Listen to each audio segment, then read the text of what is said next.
putusan ini banyak sekali kejanggalan, Mas Aiman. Mereka tidak tahan sehingga mengakui apa yang mereka lakukan. Walaupun pengakuannya ini simpang siur. Namanya beda. Iya. Motornya beda. Padahal yang dimaksud motor yang sama. Iya.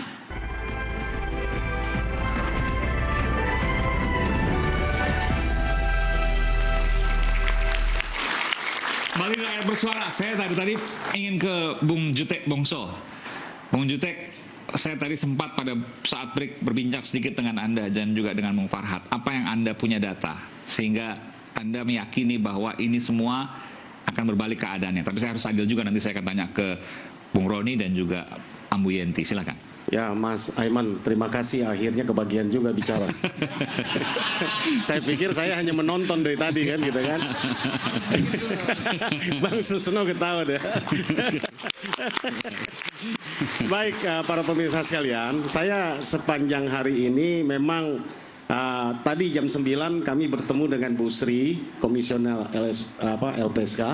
Okay. Kami memohon memasukkan perlindungan kepada para terpidana dan keluarga terpidana. Dede, bukan? Termasuk Dede, karena kami satu ini dari Pradi juga itu yang menangani, tapi beda tim karena kami pelapor kan.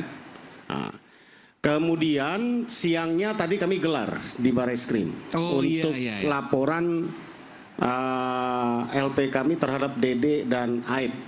Ya, tadi gelar pertama itu Dede dan Aib itu dilaporkan atas kesaksian palsu. Nanti saya jelaskan ya. Saya terangkan dulu ini.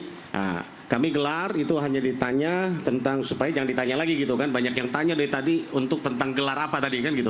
Gelar pertama itu menentukan bukti awal yang kami bawa apakah sesuai, cukup, dan ini intinya diberitahukan sudah mulai penyelidikan terhadap laporan yang kami berikan. Ya, kami berterima kasih atas respon dari Bapak Kapolri dan Bapak Kabak Reskrim atas laporan kami sudah diproses dan sudah berproses ya melalui penyelidikan. Laporan apa nih? Laporan terhadap Dede dan Aib, ada 3 laporan kami. Satu laporan kepada Pasren dan Kavi. Ya. Yang kedua adalah laporan Pasren dan Kavi itu kenapa dilaporkan? Dilaporkan tentang keterangan palsu. Oke, baik. Ya, kemudian Aib dan Dede keterangan palsu juga. Sama keterangan palsu, memberikan keterangan palsu di atas sumpah. Terhadap Rudiana adalah penganiayaan dan keterangan palsu. Oke, tiga-tiganya ada 3 LP. Semuanya dikeluarkan tanda terima dan sudah berproses. Ya, kita ucapkan terima kasih. Perkara yang mana nih? Yang Dede dan Aib. Oke. Dede dan Aib. Saya mau sampaikan begini, Mas Aiman, karena ini konstruksi hukum yang kita diskusikan dari tadi.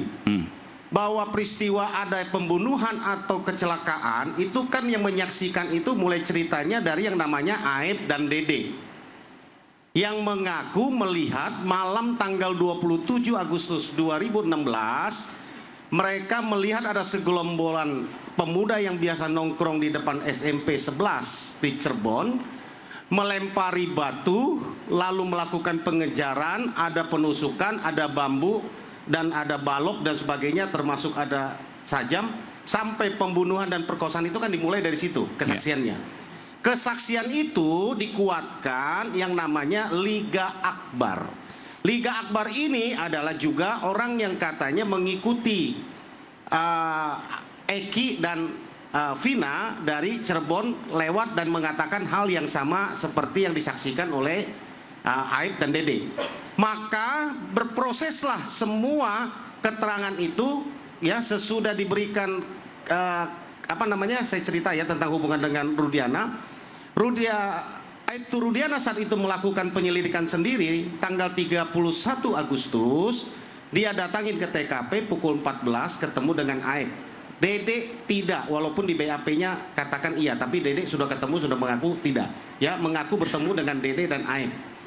Lalu di situ diberitahukan keterangan yang tadi, ada penyerangan, ada pemukulan sebagainya. Lalu diberitahukan bahwa yang melakukan itu yang biasa nongkrong di SMP 11. Singkat cerita, 2 jam kemudian Aib ini menghubungi Rudiana karena Rudiana menitipkan nomor HP ke Aib menurut pengakuannya. Ini juga perlu dicek, ya. Kemudian singkat cerita, Rudiana pukul 15 dengan anggotanya melakukan penangkapan. Datang penangkapan 8 orang dibawa ke Polresta Cirebon. Oke, ini setelah Polres Kabupaten tadi yang Pak Susma bilang. Ya, nanti yang itu nanti. Ini setelah itu ya? Iya. Baik. Ya, itu dibawa ke Polresta. Ada Kavi di situ yang ikut nongkrong, anaknya Pak RT. Ya. Ya, tapi Kavi ini bertugas hanya membawa motor, yang lain ini ditangkap diinterogasi. 2 orang diinterogasi menurut pengakuannya, ya. Lalu ada pengakuan sebelum Dede nih ya, saya nggak cerita pengakuan Dede yang terang, ini berdasarkan fakta di persidangan. Mereka diinterogasi, Jaya dan Sudirman dipisahkan. Dari Jaya dan Sudirman inilah muncul 11 nama ke Rudiana, yang kemudian dapat informasi dari yang ke-6 dipisahkan di luar itu mulai terjadilah dugaan penganiayaan, penganiayaan dan juga pengancaman itu terjadi, sehingga terpaksa mereka tidak tahan kepada siksaan dan juga yang dialami. Menurut pengakuannya daripada terpidana ini sebelum pengakuan Dede, mereka tidak tahan sehingga mengakui apa yang mereka lakukan, walaupun pengakuannya ini simpang siur. Ya, yang saya mau sampaikan secara singkat, jadi kalau saya ceritakan 2 jam nggak selesai kan gitu kan. Ini secara singkat adalah bahwa 2 orang 3 yang menyaksikan langsung peristiwa konstruksi hukum, saya ibaratkan seperti tiang utama di dalam bangunan, ya, tiang utamanya. Dari 3 Liga Akbar sudah menyatakan itu tidak benar. Ya.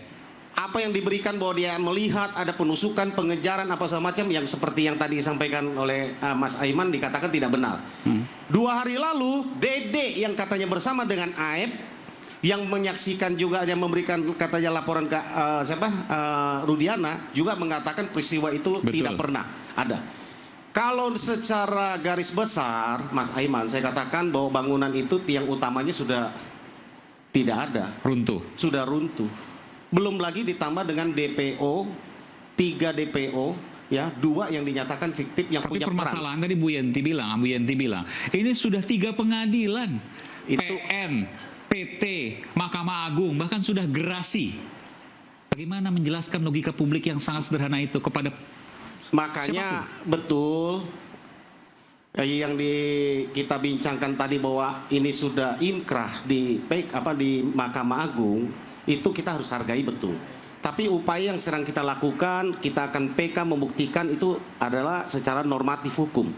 Tapi yang saya mau sampaikan bahwa putusan ini banyak sekali kejanggalan Mas Aiman. Contoh ya, dari 3 putusan 03, 04 dan juga 14 itu kan ada terhadap 8 terpidana. Ya. Itu keterangan saksi A misalnya di putusan 03, dia melihat motor itu warna merah, dihadirkan lagi untuk terdakwa yang lain di putusan nomor 4, motornya itu bisa berubah menjadi warna biru. Untuk terpidana yang beda? Untuk terpidana yang sama, kesaksian yang sama, ini kan mereka didakwa bersama-sama, melakukan satu peristiwa yang sama. Tapi namanya beda? Iya. Motornya beda? Padahal yang dimaksud motor yang sama? Iya. Misalnya ya. Kok bisa begitu diputuskan? Ya itulah, itu yang kami lagi analisa. Nanti saya akan tanyakan kepada Bu Yenti sesaat lagi, tetap bersama kami di Rakyat Bersuara.